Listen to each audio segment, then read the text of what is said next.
है वो एक अच्छी खबर की तरफ इशारा नहीं कर रही है। बिल्कुल अच्छी खबर की ओर तो इशारा नहीं कर रही है, लेकिन इंतजार जरूर है कि आगे इसे लेकर और औपचारिक रूप से घोषणा कीजिए कि आखिर हुआ क्या ब्लास्ट था, वजह। लेकिन ये इसमें तो वक्त लगता है देवानंद जी, इसमें तो वक्त लगेगा जांच। लेकिन अभी तो सबकी नजर इस बात पर है कि कम से कम मृतकों की संख्या ना बढ़े, घायल ज्यादा गंभीर घायल ना हो, किसी की जान न जाए। लेकिन संख्या कहां तक पहुंचती है, कहां रुकती है? देखिए श्वेता जी, इसमें ऐसा है जो आप बता रहे हैं कि भाई जब तक कंफर्म नहीं होता है कि मामला क्या है, पर मैं कह सकता हूं कि हमें जैसा चीजें नजर आ रही हैं और जो भी सुरक्षा के जानकार इन चीजों को थोड़ा सा अध्ययन कर रहे थे, तो मुझे तो कोई शक नहीं है कि ये पाकिस्तान द्वारा या देश के दुश्मनों द्वारा, वो हो सकता है दिल्ली में बैठे हों, वो जिनकी हम चर्चा कर रहे थे, जो जिनको हाइब्रिड टेररिज्म की हम बात करते हैं, जो सामान्य नागरिक की तरह घूमते हैं, बिल्कुल वो एक तरह सम्मानजनक लोग होते हैं समाज में, पर वो आजकल टेक्नोलॉजी के माध्यम से किस प्रकार से, और ये जो एंटी नेशनल है, जैसे मैं अभी आपने कहा कि भाई ये घुसपैठी है, हिंदुस्तान को ये स्वीकार करना पड़ेगा। देखो, पाकिस्तान से प्रायोजित आतंकवाद है, वो इस्लामिक आतंकवाद है, इसमें अब दो लीपापोती करने से कुछ नहीं होगा। और ये राजनीतिक करेक्ट होने की जो कोशिश करते हैं, politically correct but practically they are वो गलत हो जाते हैं। तो अब देश को स्वीकार करना चाहिए कि देखिए, जितने भी नाम आ रहे हैं, जो सारे नाम वो एक विचार वाले लोग क्यों हैं, पढ़े लिखे हैं, विद्वान हैं। ये बहुत बड़ा नैरेटिव है जो हमको 1984 से जाके देखना पड़ेगा, जब उसका जियाउल हक द्वारा एक ऑपरेशन टोपैक शुरू किया गया था। और ऑपरेशन टोपैक क्या था? देखिए, 71 के बाद में जब उनको लग गया कि अब हमारा कुछ नहीं हो सकता, मिलिटरीली डायरेक्टली हम भारत से मुकाबला नहीं कर सकते, और ये सत्य है, कोई हिंदुस्तान में रहने वाले लोग माने या न माने, वो ये सत्य है कि पाकिस्तान एकमात्र देश है दुनिया में जो धर्म के आधार पर बनाया गया था, ओनली मुसलमानों के लिए। तो अब इसको स्वीकार करने में क्या दिक्कत है भारत को? मैं कभी समझ नहीं पाया। और उनकी मानसिकता जो मैं सुनता रहता हूं, देखिए, मैं पिछले अब 40 वर्ष बीत चुके हैं उन बातों को, मैं कश्मीर के अंदर हर दौर में मैंने देखा है, और वहां पर जिस प्रकार से पाकिस्तान ने अपना एक नैरेटिव चलाया, भला हो हमारे भारतीय सेना का, सुरक्षा बलों का, पुलिस वालों का, और जम्मू कश्मीर के गुजर बकरवाल का।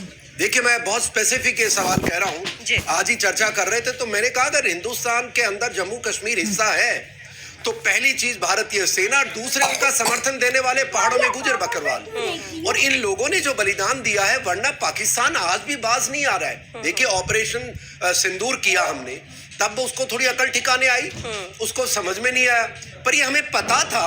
जो इसके डिफेंस की जो अपनी चीजें जो एनालिसिस करते हैं, हम जानते थे कुत्ते की टेढ़ी दुम है, क्योंकि उस दिन जब हमने सीज फायर को एक्सेप्ट किया, अब देखिए, वो मैं नहीं जानता क्यों किया क्यों नहीं किया, पर ये फैक्ट है कि दुश्मन वीकेस्ट होता है, उसको बर्बाद कर देना चाहिए, उस पर रहम नहीं करना चाहिए। वही बात है पृथ्वीराज चौहान की, कितनी बार वो आया लंगूर, और उस लंगूर को एक बार मौका मिला, पृथ्वीराज चौहान को मार दिया।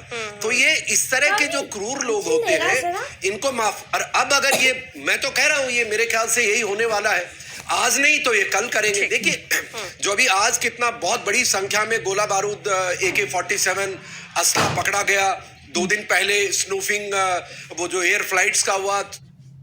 नमस्कार दोस्तों, योर ब्लेसिंग करके हम लोगों ने एक नया, आप लोग प्रधानमंत्री महोदय के लेकर के कुछ वीडियो बनाए, उससे ये देखिए पूरी प्रक्रिया। और उससे पहले हमारे डिफेंस मिनिस्टर गुजरात जाते हैं, क्योंकि पाकिस्तान वहां पर कुछ एक्टिविटी कर रहा था। हमारे सेना के अध्यक्ष हैं, वो कहते हैं भाई पाकिस्तान तुम इस बार करोगे तो तुम्हें नक्शे पे तुम, तो कहने का मतलब ये संकेत उधर ही है। और सबसे बड़ी बात है, जो अभी मैं देश के राजनेताओं से एक बात करूंगा कि भाई साहब देखिए, देश सबका है, आपका भी है। ये नैरेटिव है ना, जो अभी मेरे से पहले हमारे एकलव्य जी बता रहे थे कि ये अपीजमेंट के झंझट। मैं 5 बजे डिबेट में था, कोई मौलाना मौलवी साहब थे, पता नहीं कौन, वो किस मानसिकता के थे, किस मंच के हैं, बड़े व्यक्ति हैं छोटे, मैं नहीं जानता, पर वो राष्ट्र विरोधी बातें कर रहे थे। अरे यार, हथियार के साथ पकड़ा गया, एक्सप्लोजिव के साथ पकड़ा गया, तो और क्या प्रूफ चाहिए? वो कहते नहीं वो टेररिस्ट प्रूव होंगे तब। तो ऐसे देशद्रोहियों को भी अब सतर्क होना पड़ेगा। Politicians now must rise about their पेटी पॉलिटिक्स। बिल्कुल, और अगर ये आतंकी अगर नहीं है, मान के चलो श्वेता जी, ये नहीं है तो 2 दिन में देश के ऊपर खतरा मंडरा रहा है। और इसीलिए क्योंकि इसलिए ये अचानक नहीं हुआ, ये अचानक नहीं हुआ क्योंकि पिछले कई दिनों से जो नजर आता है, और यही वजह कि गृह मंत्री अमित शाह ने भी आईबी चीफ से बात की है, एनआईए वहां पर भेजा जा रहा है, पूरी जांच यहां पर होगी। और ये जो तस्वीरें हैं वो खुद बयां कर रही है कि ये आतंकी घटना और आतंकी। एक बात छोटी सी रखना। अच्छा ओके सॉरी, मैं बिल्कुल चर्चा को आगे जारी रखूंगी क्योंकि बहुत कुछ है जो अपडेट भी दिल्ली धमाके के बाद आएगा, और राजस्थान और खासतौर से जयपुर में भी किस तरह से अलर्ट रखा गया उसके भी अपडेट आप तक पहुंचाएंगे। फिलहाल छोटे से ब्रेक के लिए रुकेंगे, जल्द लौटेंगे इस ब्रेक के बाद।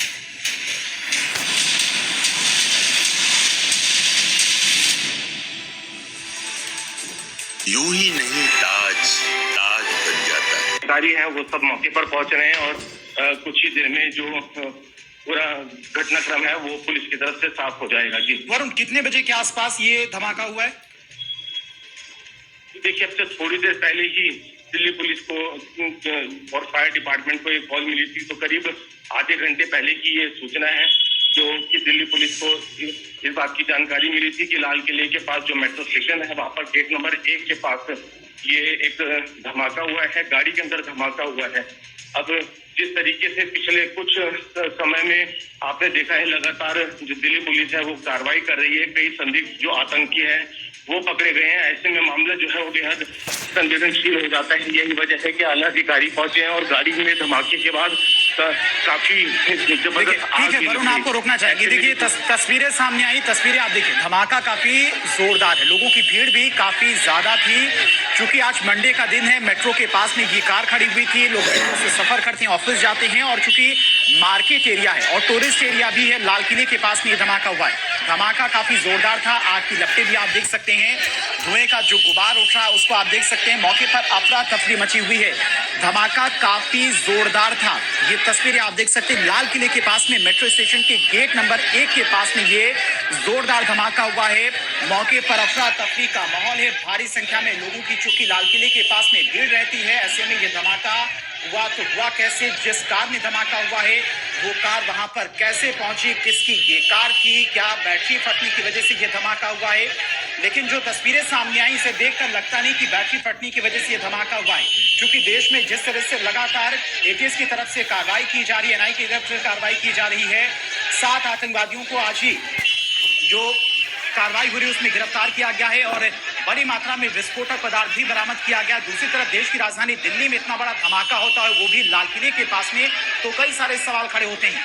तस्वीरें आप देख सकते हैं, काफी संख्या में लोगों की मौके पर भीड़ है। अब कितने लोग इस विस्फोट में घायल हुए हैं इसकी जानकारी अभी निकल कर फिलहाल सामने नहीं आई, क्योंकि आधिकारिक कोई भी बयान सामने नहीं आया। लेकिन वरुण लगातार हमारे साथ जुड़े हुए हैं। वरुण, विस्फोट की तस्वीरें सामने है, उसे देखकर लगता है कि धमाका काफी जोरदार रहा होगा, लोगों की भीड़ भी मौके पर दिखाई दे रही है।